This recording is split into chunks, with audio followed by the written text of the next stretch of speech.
The following podcast discusses the details of true crimes that may be triggering or upsetting for some listeners, and we encourage anyone who needs support or who's been the victim of a crime to seek help from local authorities, mental health professionals, or support groups. Listener discretion is advised. Jeffrey Dahmer, Ted Bundy, John Wayne Gacy, monsters who committed horrific serial murders in the 20th century in the U.S.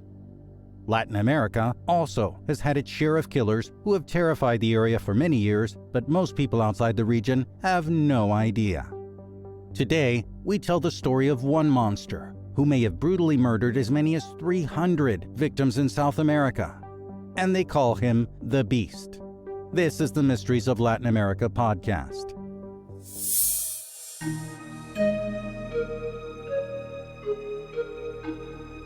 Welcome to the Mysteries of Latin America podcast, where we tell you the stories about the myths, legends, and mysteries of North, Central, South America, and the Caribbean. My name is Andrew Colon.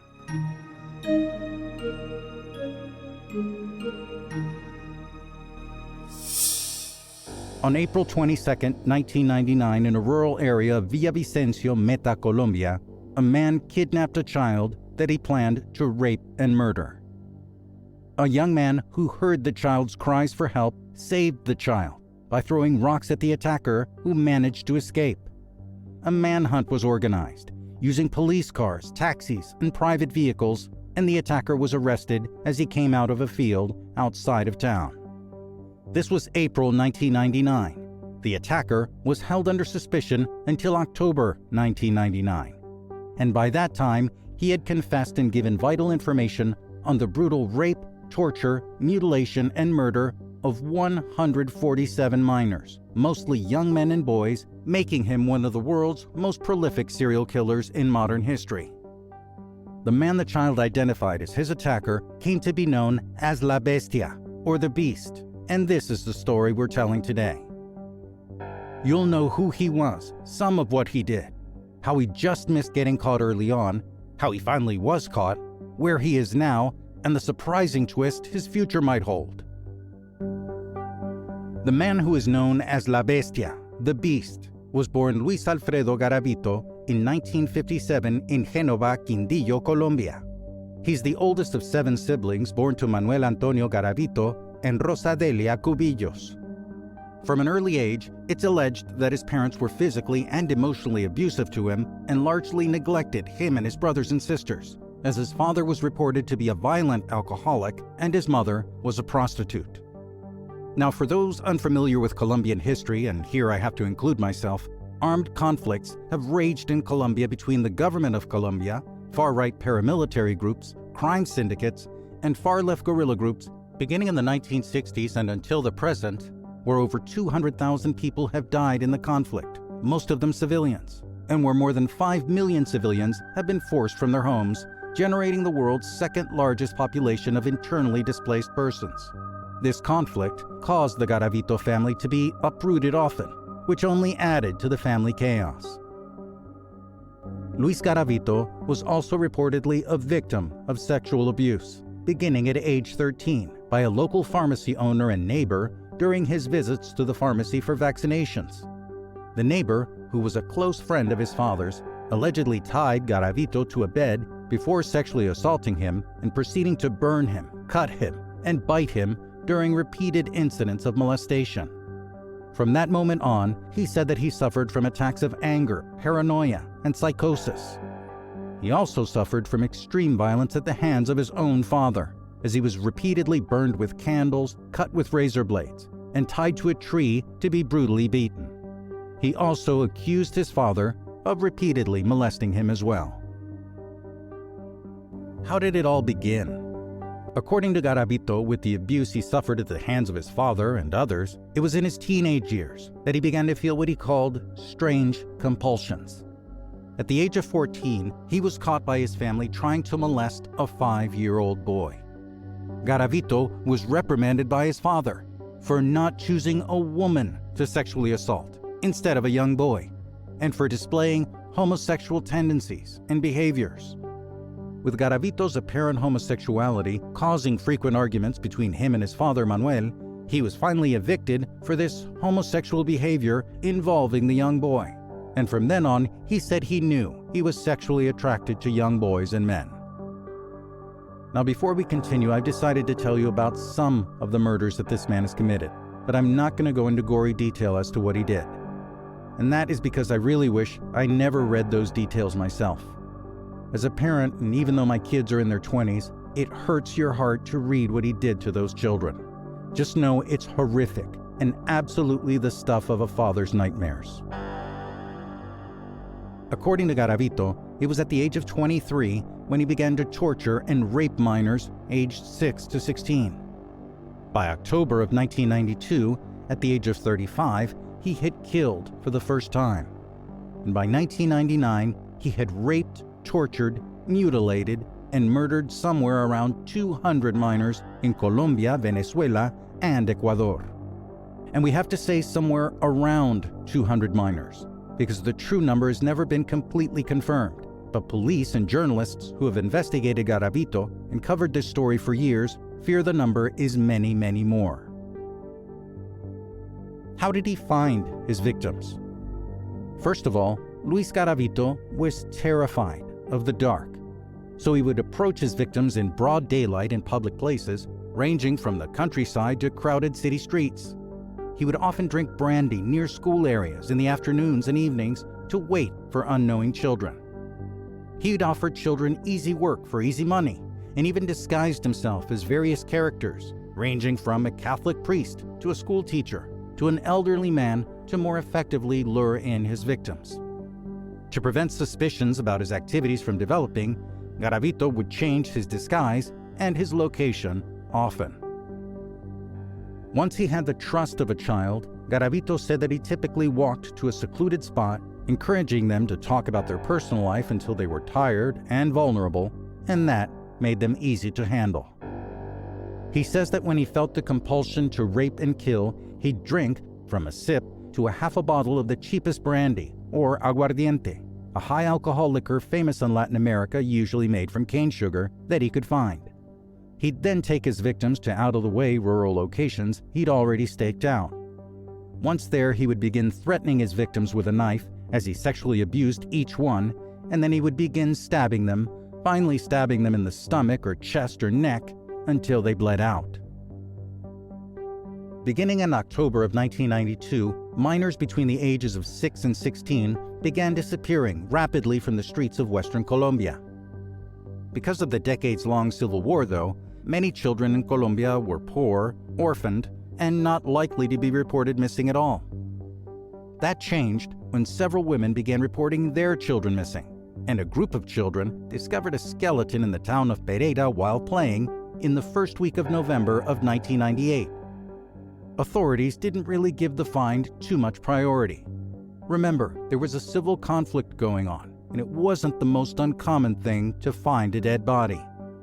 But all of that changed in mid-November 1998, when mass graves of as many as 36 children were uncovered, almost all of them boys, with signs of binding, sexual assault, and prolonged torture.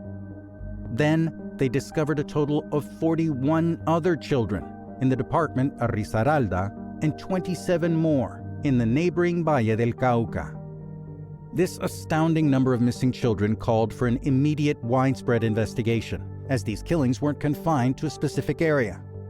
To have an idea of the savagery involved in the killings, authorities initially thought that the killings might have been done by a satanic cult or an international child trafficking ring. The prevalence of nylon cord and liquor bottle caps found at all the crime scenes, however, convinced the National Prosecutor's Office to quickly build a profile where it was likely that one man was responsible for the killings. On February 6, 1999, the bodies of 2 children were found lying next to each other on a hill near a sugarcane field. The next day, only meters away, they discovered another child's body. All 3 bodies had their hands bound and had been abused. The victims' necks and bodies were severely cut and bruised. This time, the murder weapon was found in the same area as the bodies. And either the killer passed out drunk while smoking or purposely set the sugarcane field on fire. Fleeing quickly, he left behind money, shoes, glasses, clothing, receipts, and handwritten notes. From his glasses, the authorities were able to determine that the killer was probably middle-aged and that he had an astigmatism in his left eye. His shoes also showed that he walked with a limp and probably was about 1.6 meters or 5 foot 5 inches tall. In their haste to make an arrest, authorities falsely arrested a local sex offender named Pedro Ramirez who had a limp in his right foot. As two boys disappeared in the town of Pereira, a young boy had identified him as the man who tried to assault him. Ramirez was kept in jail until more children began to disappear near Bogotá, the capital of Colombia. Meanwhile, the investigation's head detective, Aldemar Duran, had begun to suspect Garavito from the evidence the task force had collected. From a note found in the sugarcane field, Garavito's girlfriend was contacted. And yes, I said girlfriend. Although he identified as homosexual, Garavito would sometimes live with women in an attempt to seem normal for a time or even try to raise a family, but it never lasted long. This girlfriend told police that she hadn't seen him in months. She did, however, give the police a black cloth suitcase that Garavito had left in her possession, which contained a number of his belongings. These items included pictures of young boys, detailed journals of his murders, tally marks of his victims, and bills. This new information led them to Garavito's residence, but he was long gone by the time they got there. Detectives believed that Garavito was probably traveling around Western Colombia for work and took advantage to find his victims. After investigators were able to track down Garavito's girlfriend and then his sister, Ramirez was released. So that was an example of police following the evidence and doing their jobs. If they had done this from the start, he would have been caught midway during his 7-year killing spree, which lasted from 1992 to 1999. It was 1996, and in the town of Tunja, police arrested a homeless man outside of a decrepit old hotel looking for a young boy named Ronald who had gone missing. Ronald's aunt had seen him talking to the man outside of a bar, and police took him to the station to interrogate him. After talking with him at length, police and the local district attorney were convinced that this man was nothing more than a penniless drifter who didn't know anything about a missing child. So they let the man go and continued with their investigation. But this man was no homeless drifter. He was staying at the dive hotel that he was arrested in front of. If the police would have done any real investigative work, they would have found out that he had been staying at this motel, and if they would have checked his room, and specifically under his bed, they would have found the bloody knife used to kill Ronald. They would have caught a killer and would have saved nearly 100 more victims. Knowing that at some point authorities would eventually figure out it was he who killed Ronald, and that he certainly would have been captured and lynched if he would have stayed behind, he left town that night, and in his haste left some of his personal possessions behind and escaped to the town of Muso. One of these possessions was his cédula, his national ID card with his name, Luis Garavito. But that's not the end of shoddy small-town police work. Before he was finally caught and charged in 1999, Luis Garavito had been arrested in the town of Pereira no less than 10 times for different crimes, mostly for drunken disorderly conduct and fighting in the streets, where he'd be arrested and put in the drunk tank and released a day or two later after convincing authorities he was just a drunk transient named Bonifacio Morera. Somehow he got an official ID with that name on it. Bonifacio Morera was a real person. He was a minor small-town politician from Tunja and looked enough like him and was about the same age. According to the Colombian journalist Rafael Poveda, who interviewed Garavito regarding his crimes, the killer is a chameleon of a person and could probably act his way out of most situations, and certainly did, convincing anyone who mattered that he really was Bonifacio Morera. Until he was caught. A Colombian joint task force investigating the serial murders arrested Garavito in the town of Villavicencio, where he went about his life as Bonifacio Morera. It wasn't until investigators found dozens of newspaper clippings about the murders in his suitcases and recognized him under his real identity because someone associated with the investigation who was from the town of Tunja, where the young boy Ronald was killed, knew who the real Bonifacio Morera was. With all the evidence they'd built up by this time, they arrested Garavito and were able to hold him under suspicion as they built their case. But they were under a deadline. If they weren't able to formally charge him for the murders by mid-July, 3 months after he'd been arrested, he would have to be set free.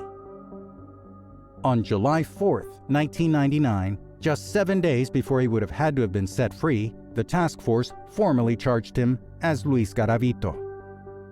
So what cemented the case? DNA. Garavito's DNA was found on the victims, along with other items left behind at the crime scene, like his eyeglasses, clothing, and the caps of liquor bottles. Police scheduled the entire jail where Garavito was being held to get an eye exam. This way they could definitively match the eyeglasses to Garavito. By making it mandatory for all the prisoners, it reduced Garavito's suspicion and kept him from lying about his eyesight. His height of 165 centimeters, 5 foot 5 inches, and his limp were also crucial in connecting him to the investigators' findings. While Garavito was out of his cell getting his eyes checked, detectives took DNA samples from his pillow and living area. The DNA found on the victims and the DNA found in Garavito's cell were an exact match. After days of intense interrogation, Luis Garavito finally confessed to an immense number of murders and gave authorities the locations of bodies that had not yet been recovered, and they were convinced they had their man. In court, Colombia's top prosecutors successfully argued that Luis Garavito brutally murdered 172 children. It's believed that the number is much higher than that, as Garavito has confessed to more murders, bringing his total real murder count to well over 200 children.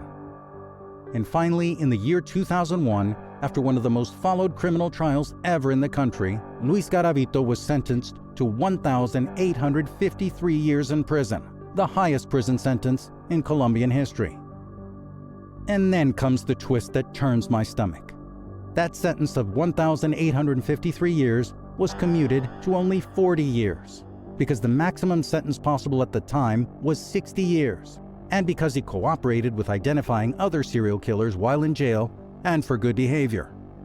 So from 1,853 years to 40 years. But it gets worse. His prison sentence will be finished in 2039 at the age of 82. But under Colombian law, he'll be eligible for parole this year because he's already served 60% of his sentence, and he's fulfilled conditions of good behavior, education, his confessions, and for helping find other killers. In 2021, there was a request to release Garavito early due to good behavior in prison, but a judge blocked the request on the grounds that he hadn't paid a fine to the Victims Fund. If he would have paid the fine, it is possible that he could have been released under a technicality in Colombian law.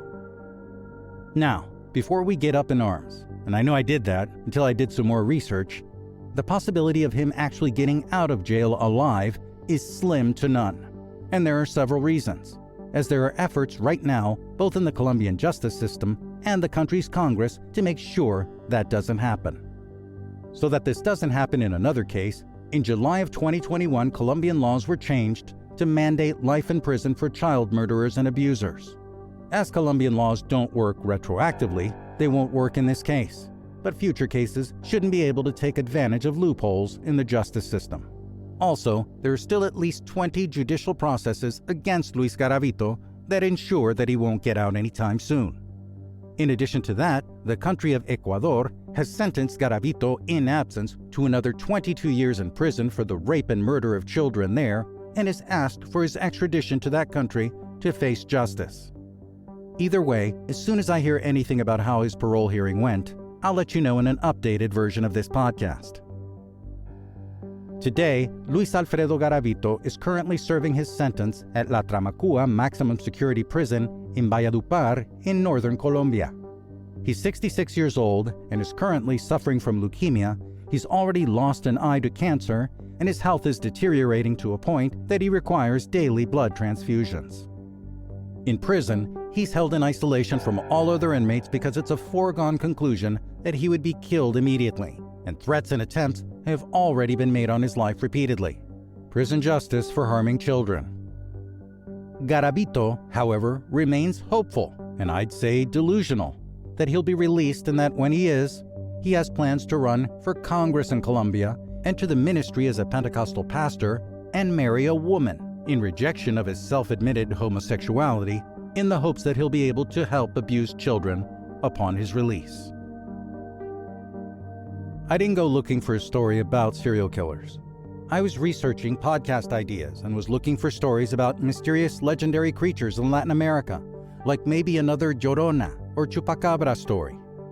But I chose to Google the phrase monsters in Latin America, and the first thing to come up wasn't about a fictional monster or folktale, but the real thing, a monster they called the Beast. This man, if we can still call him that, is truly a monster.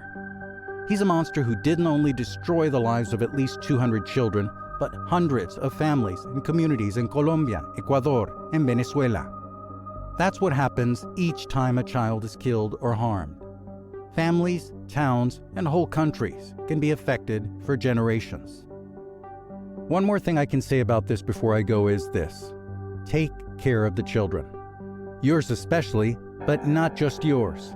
I do feel it takes a village to raise a healthy and happy child these days, no matter where you are. It could be in Latin America, or it could be in Silver Spring, Maryland, where I grew up. Violence can be cyclical within relationships and intergenerational, passed from parents to children and sibling to sibling. In the case of Luis Garavito, the psychological, physical, and sexual abuse he suffered as a child, which absolutely does not absolve him from any of the horrific things he did, certainly laid a horrible foundation. And even though he actually did get counseling, psychotherapy, and was medicated in different moments of his adult life, it obviously was either too late or incomplete and wasn't enough to free him from his demons. Now, the last thing I'll say is this: please take care of yourself. If you suffer from emotional or mental issues, please get help any way you can, from local authorities, mental health professionals, centers, or support groups. Take care of yourself. And thanks for listening to the Mysteries of Latin America podcast. Make sure to listen to, download, and share the podcast so we can keep telling the stories about mysteries, myths, and legends of Latin America for the rest of the world. I'm Andrew Colon. Adios.